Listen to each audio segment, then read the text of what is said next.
Hi, it's Wasabi. Welcome back to the channel. We've got a tank review after a long while.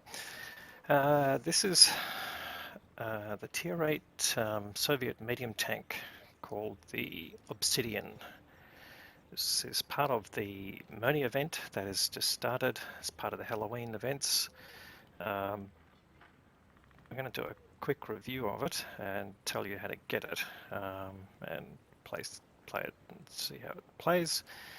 Now you can see it's got a pretty unusual skin on it. We've got some rollers on the front, which looks like it was used for mine clearance, but it's got a shape like T-34 in terms of sloped armor. And you can see the turret looks like it gives the gun great depression. We'll check that out in a second. You can see the way that the breech block would lift up there, so it gives it clearance to point down.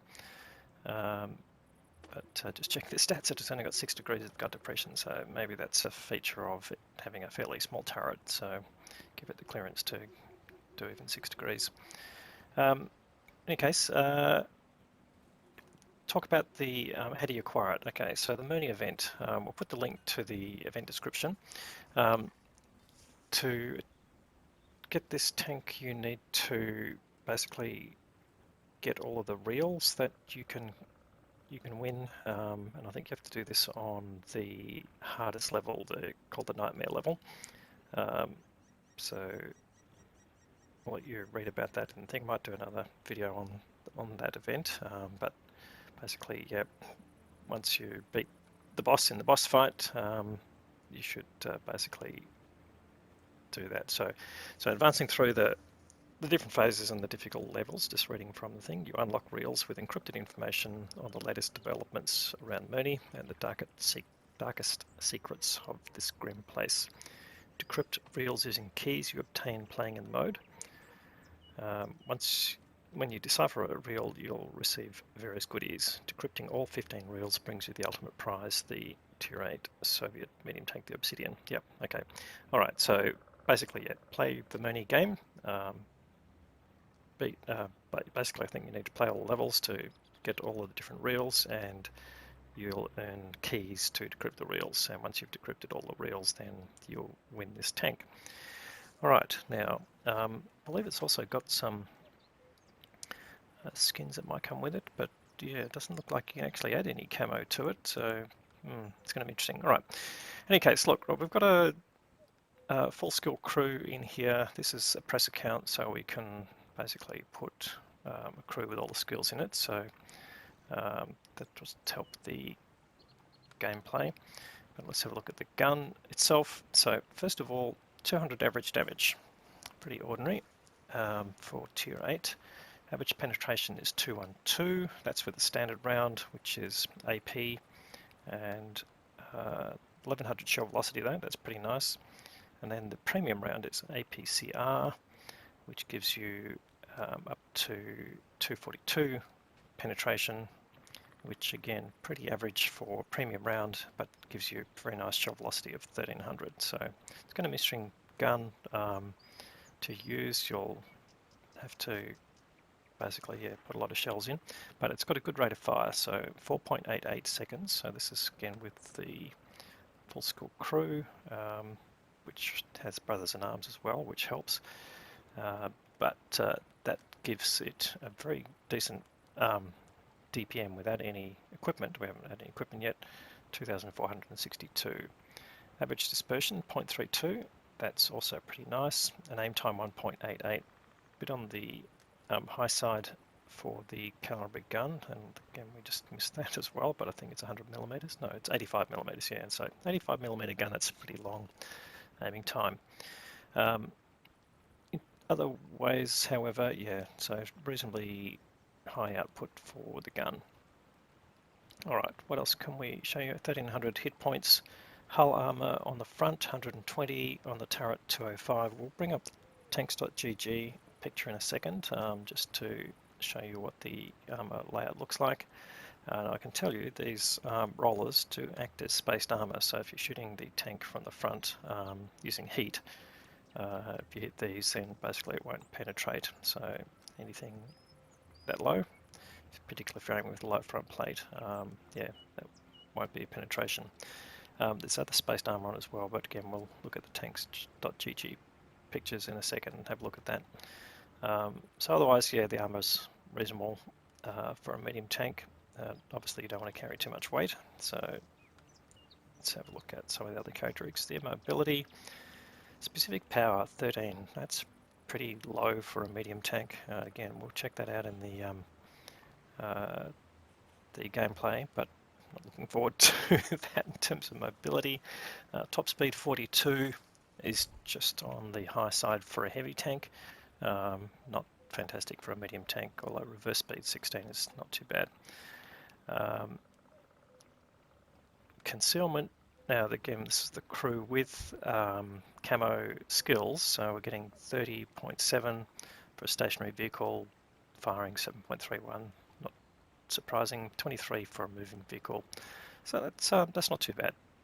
Spotting range, so again, with the crew, let's have a look at how that 409 is put together. So we've got 10 for Brothers in Arms, we've got situational awareness and recon, so that's adding another 19, so that's looking at 380 for standard view range without these things. So we can add some view range modules if we need that. So that looks like the standard characteristics. Let's bring the armor layout in here. Let's have a look at that. So again, here we go, the rollers on the front acting as spaced armor. Behind that, some pretty stiff armor will affect with the slope. So looking at that front on, these areas above the wheels, pretty decent armor there, higher than the normal one, but you can see the frontal armor, nothing special. So if you can see the front of the vehicle, even when it's using its full 6 degrees of gun depression, it's only getting up to sort of 200. So from a frontal perspective, it's not going to be too bad. Around the gun, it's pretty tough for tier 8, but it's not going to be a big issue in a tier 10 game. But then we've got this cupola on top, which is, well, it's not the cupola, it's the roof that gives you the gun clearance for the depression is only 77 millimeters, so that could be penetrated from basically any side, including the side. So that's going to be a major weak spot for it. Side armor, also nothing special, but the slope gives it slightly more effective armor, and it's not going to be great at side scraping, but if you're up against a tank with heat, the side armor is going to be pretty decent. So this is giving you spaced armor on the sides and spaced armor on the underneath side. So it's not going to be much use unless you're firing AP or APCR at the lower part of the hull or even the upper part of the hull, as any HE or HESH or heat is going to dissipate on that armor. So yeah, it's going to be interesting tank to come up against, but I'd say, yep, AP, APCR, easy meat in terms of penetrating. So we'll see how that plays out in the game. All right, so that is the armor layout. We've gone through the major characteristics, so we might just see if we can hop into some gameplay and just see how this turns out. Okay, added equipment, put in vents, turbo and optics, so that's improved the view range a little bit. Turbo to try and improve the mobility. As you can see, we're going across the field here and how long it's taking to get to top speed. It's pretty sluggish. But interestingly, it's got a very low profile, so if you compare it to the other tanks, here we're going past the Jagdtiger. Well, it's a fairly tall tank, but much lower profile there, so it's sort of, you know, almost in the light tank mode. So Charioteer also much taller. We've got a heavy tank, and we're hardly faster than the heavy tank, so this is cross ground, and of course the crew has full skill, so not seeing the gun of the tank above us put a shot towards the Skoda. That doesn't happen. We're blocking damage, look at that. that's at long range, so that no one can basically figure out the weak spots on the tank. But we're picking up some assisted damage there as well. So picked up all 1300 assisted damage there just from spotting those tanks, so that extra view range helping. Now this is the Abbey map, of course, so got a bit of corridor here. In any case, I'm not going to make much of an impact on those tanks coming up the line there, at least I don't feel so. So I'm going to go across the field and try and get into the city around the side of the Abbey. So I don't know exactly who's in the central area. We've got some tanks there, but looks like enemies on the outside, so I'm going to scoot across the field here, just sort of hugging the red line in case someone's already in the middle and scoping it out. And we've got a medium tank up there, Progetto, but no guarantee that it's going to stay there. And again, just look at the speed. This is with turbo. I think this is going to be a relatively sluggish tank. You might have to run, I don't know, grousers maybe. Turbo is obviously not helping a great deal here on this softer terrain. But slowly getting up to top speed. Should get up to 45k or so going downhill with turbo. There we've got 47 maximum. But otherwise, yeah, a bit underwhelming, the mobility of this vehicle. Alright, finally got to where we were heading. Just approaching the township at the base of the Abbey. And yes, the centre's been overrun, so there's an 90 up there. And I think Progetto. But Nebraska obviously is taking out the Progetto we had up there. Alright, be careful here, we can be spotted from the 1-2 line. But just looking to see whether we can be getting one up. And okay, Progetto 46, he's being pretty bold, getting out in the middle, so it's going to turn around here. See if we can get some shots in. And we get spotted, so not quite enough bush between us and the Progetto, but we put 2 shots in. Get him down to 2 shot there. That's the reload time there, about 4 and 5 seconds. Just not quite enough. Now again, we've got the ELC perhaps pushing in, so I'm going to just be careful here. Put some shots. So it's got 1300 hit points. It's not unreasonable for a medium tank, but mind putting some more shots into that Progetto. Looks like the ELC is just down here, so can we get a shot into him? Now we're spotted, okay. We do get shot from up on the balcony, so it's a bit annoying. Miss our shot on the Progetto, get shot in the engine. And oh, it's a Scorpion coming, take a hit, but we put one back in. And there's the low alpha, so 185 is the ELC. Put a shot in through his turret, might get another shot in, but bouncing some more, so this is interesting. So again, these are some more random shots. Here comes the Scorpion, put a shot in. He doesn't manage to get a shot into us. We've now blocked 2200, but we're getting shot at by an Indian Panzer who we can't see. And I know there he is. Might get an outline on him. Now we bounce off him. We're just taking more damage. We've got a gun hit now, so I'm not sure much we're going to be able to do much more. Here comes the ELC. Try and put a shot in, but no, takes us out. So that's the end of our game.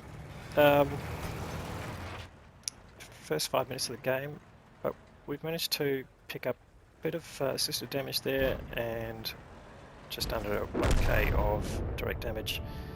But luckily our team is doing okay. Got a bit of a lead here, 10-7. Time is ticking down, but again, we're just the first 5 minutes of the game, so let's see how this turns out.